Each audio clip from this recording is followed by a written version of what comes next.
The release of the 2016 iPad Pro 9.7-inch marked the first time the iPad Pro was offered in a smaller size, while still sporting the same powerful internals and innovative features as the original and larger 12.9-inch iPad Pro released the year before. And 6 years later, here we are in 2022, where you can find a used example for only a mind-blowing $120. And so, could this seemingly aging tablet actually be a darn good bargain? Let's find out, starting with the design. And by the way, timestamps are in the description if you'd like to see something specific.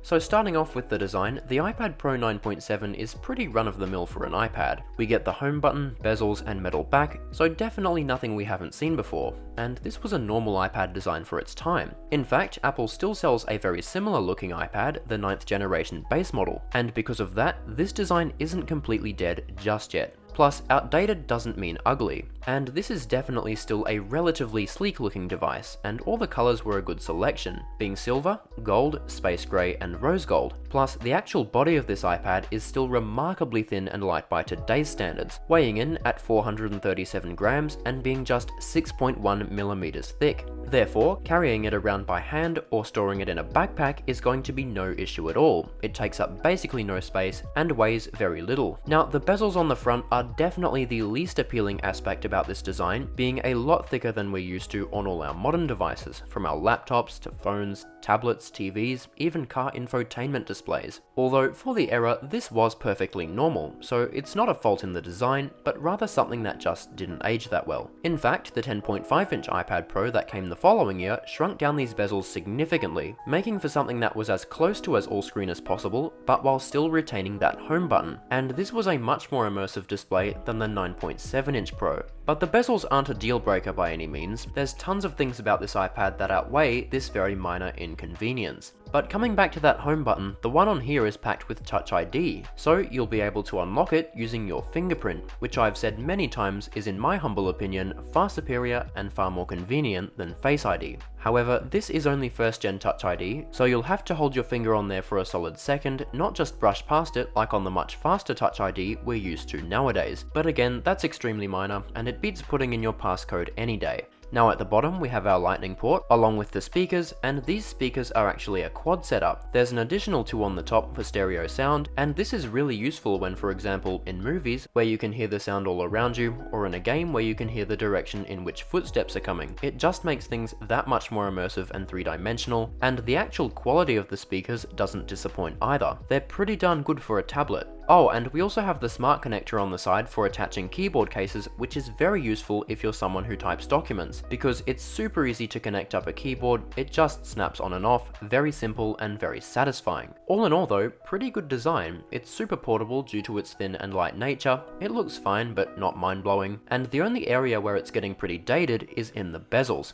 But now, let's talk about what's in the middle of those bezels, the display. The display on here is still pretty darn good, and for 99% of people, it's going to be more than fine. It's a 9.7-inch LCD Retina display with a resolution of 2048 by 1536, along with a pixel density of 264 pixels per inch. This equates to a pretty razor-sharp panel. There's no visible pixels, and everything you're viewing is going to look terrific. And even if the 9.7-inch size isn't the most immersive, especially due to the bezels, it's big enough to see what you're doing quite comfortably. Although it doesn't get too bright, peaking out at just 500 nits, so if you're in a sunny outdoor area, you'll probably have trouble seeing what you're doing, but indoors it's totally fine. Plus, this panel is stuck at just a 60Hz refresh rate, unlike its modern iPad Pro counterparts, which can go up to 120Hz, or 120 frames per second, giving you a much more buttery experience when swiping and scrolling around. Although this is no essential feature, and the lack of 120Hz wasn't uncommon for the time. I mean, it was basically unheard of back then in the world of mobile technology, and the first smartphone to have it wouldn't even come until the following year. So that's fair enough that this iPad doesn't have it. And you know, 60Hz is pretty much the default we're all used to, so it's not below average at all.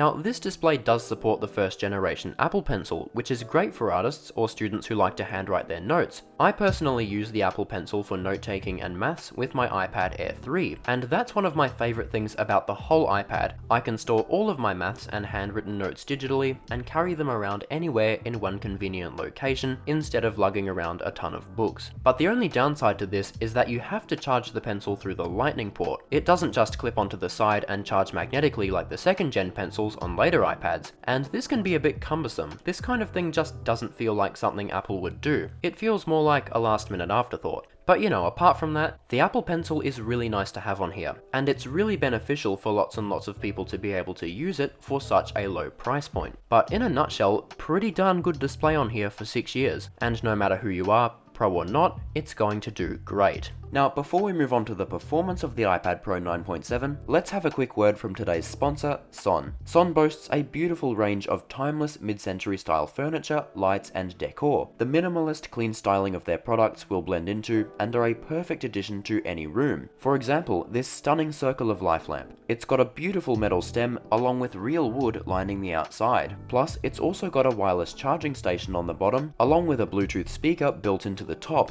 Or what about this really unique equestrial hourglass? Most definitely a head turner for your living room or office. So if you're looking for high quality, timeless decor and furniture, Sohnne will definitely have something waiting for you at the link in the description below. By purchasing from that link, you're not only getting your hands on some really nice home decor, but you're also supporting the channel at the same time so that I can bring you more content just like this. Anyways, back to the video. Something else that's going to do pretty great for its age is the performance, which while being nowhere near a powerhouse, has held up pretty darn well for a 6-year-old tablet. The iPad Pro 9.7 sports the Apple A9X chipset, along with 2GB of RAM. The A9X is a modified version of the A9, which is the chipset found in the iPhone 6s, which is still a relatively well-performing device for its age, and the iPad Pro 9.7 with that chipset on steroids is even better. Now don't get me wrong, it's not going to hold a candle to the performance of more modern-day iPads, and you definitely won't be designing aircraft with it, but for day-to-day light tasks like watching YouTube, browsing the web,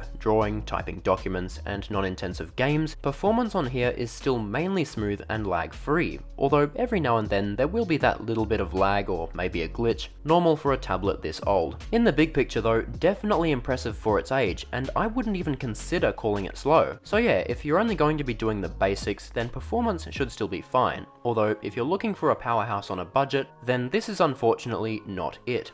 And now, moving on to the cameras, the ones on here still do a pretty decent job, apparently being very similar to the lenses on the iPhone 6s. On the rear, we have a 12 megapixel main sensor and flash, and then on the front, there's a 5 megapixel selfie camera. While not too many people use their iPads as their main cameras, the rear shooter on here can still perform pretty well in the right lighting conditions. Obviously, nowhere near what modern iPads or iPhones can do, but still fine for the occasional shot, should you need it, and definitely good enough for things like scanning documents. Now the selfie camera is pretty much the same situation, still performing decently enough for things like video calling, but nothing above and beyond, and compared to the selfie cameras on today's devices, it can seem quite primitive, but for things like FaceTiming, it does the job just fine. In addition, this iPad can also record video in up to 4K at 30 frames per second, and it's still pretty good, although not absolutely terrific, just kind of average. So not too much to write home here about, but again, not many people use iPad cameras for photography, especially for recording 4K video, so talking about all the nitty-gritty camera stuff in these iPad videos is probably a waste of time when people care more about things like the display and the performance, so from now on, I'm just going to touch lightly on the cameras in future iPad reviews. But in a nutshell, this setup is fine for video calling, scanning documents, and maybe taking a photo of notes on the board, but for actual photography, you'd be much better off to use your smartphone, unless you're daily driving like an iPhone 3GS or something.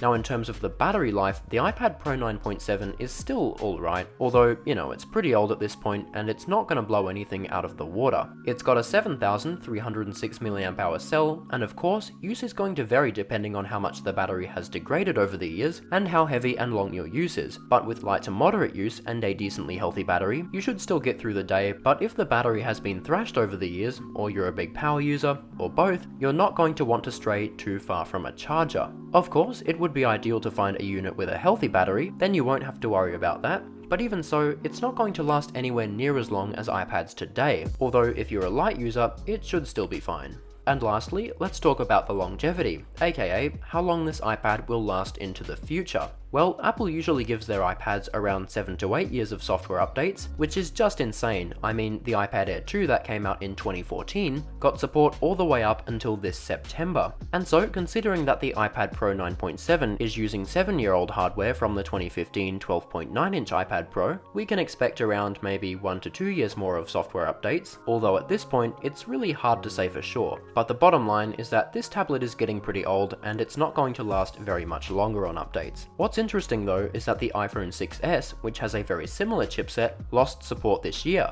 but the iPad 5th generation, which came out in 2017 and has the same Apple A9 from the 6s, actually got another update. So my thinking is that Apple will cut off support for the 5th gen iPad with the A9 next year and give the 9.7-inch Pro with the A9X another year after that. After all, the iPad Air 2 with the Apple A8X chipset got a whole 3 more years than the iPhone 6, which had just the A8. So we've seen this situation before, and that's what I think is going to happen with these A9 and A9X devices. Damn, I went on a bit of a ramble there, but the bottom line is that, it's probably going to get around 1 to 2 years more of updates, so if you don't plan to upgrade for quite some time, then definitely look at something newer, because this iPad probably doesn't have too much longer in terms of software support.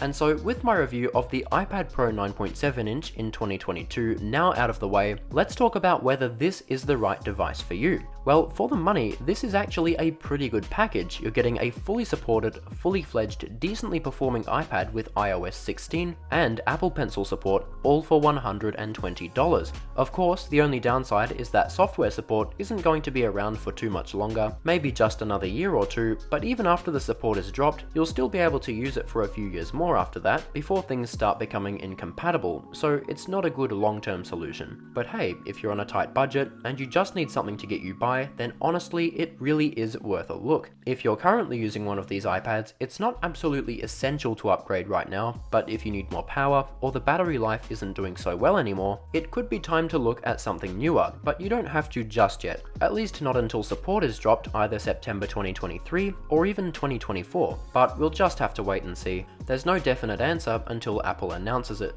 But in a nutshell, this is a pretty darn good iPad for the price. It's darn impressive for a tablet from 2016, and if this is how good a 6-year-old tablet is now, then I'm pretty keen to see what the equivalent thing will be like in even just a few years.